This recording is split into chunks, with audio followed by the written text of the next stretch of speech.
Brandon, they have not been able to respond in the first halves of these first two games. They've given up a lot of points to the Sixers. They're going to get started with Kim Birch starting at the 5 here tonight, trying to get a bucket, and he does. And a great start for Kim Birch right there tonight. He's on the other end of the floor trying to rejoin. Toronto comes the other way with numbers and soaring into the air and scoring as Anunoby as the crowd fans. Look up. Maxley slips out ahead of Siakam. A clean break for a two-hand jam on the feet by They are live in the 6 right now. Martin outside, toes the line. He fires in a triple. I'd say you've done all right. Here's Siakam the other way, into the lane. Running right-handers off. He'll tip it to Van Vliet. Rotate over to Trent on the Birch screen. Doubled to Siakam for an angle J. Toronto's just got a little bit more bounce in their step. I'd like to see him be a little bit more aggressive to score. Hasn't really been shooting it great. I thought he had a great chance to get a layup. Harris whirls in, finds Danny Green, gunning from long range. Ken Birch.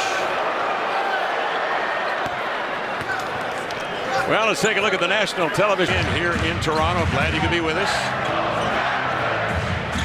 Raptors playing with the kind of energy we all knew that they would. Fading away. Gary Trent Jr., boy, what an impact he could be for this ball club. He averages 18 a game. He can open up the defense because he's a 38%er from three-point range. And that's a welcome sight, seeing Gary Trent Jr. get a bucket. When he's scoring, he takes so much pressure off of Pascal Siakam and Fred Van Vliet.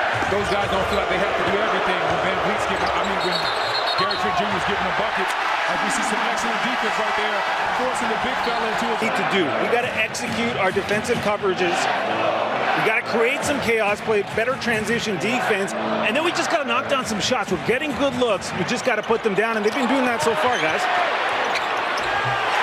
Making the drill into that point. Here crashing the offensive glass, which is very much a part of the DNA of the Raptors. They get a bucket after the timeout to take a lead of 5. You know, the Raptors are about doing everything hard and doing things the right way.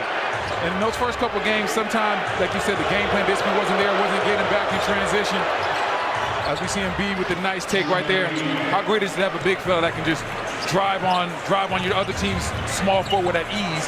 But the Raptors weren't being game plan disciplined. The transition, they were a little bit lazy defensively. Their hands weren't active. Philly took advantage of that. But in the first quarter, they've done a great job of coming out with better intensity. This is such a tough move. He's just so talented. Like watching Joel Embiid and where he is from an offensive standpoint. Hey Kev, I'm glad I retired before guys like Embiid were kicking it in the league. I might not have been able to make it 14 years if I had to guard guys like that. And he has Doc Rivers in his ear at every opportunity, telling him, you can be the baddest man on the planet right now. Yeah, for Doc Rivers, he understands that for Embiid, it's all about attitude. Coming out there with the attitude, you are the baddest man on the planet. No days off. Every game, let people know how great you are. Toronto possession, 8 to shoot. Siakam brings Embiid outside. In deep is Precious Achiuwa. We've got a whistle down on the baseline.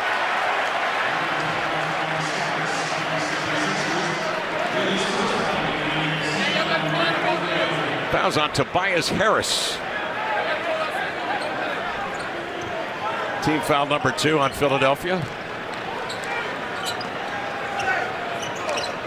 Scotty Barnes not playing tonight. Ken Birch got the start. Achiuwa was the starter in game 2 for Barnes. OG Anunoby backing down on Shake Milton, who is 6'5". That's a foul in the act of shooting. And this will get Anunoby to the line as the Raptors quickly detect the mismatch. And that's just smart basketball. When you see you have a mismatch, go right to it, force Philly to adjust.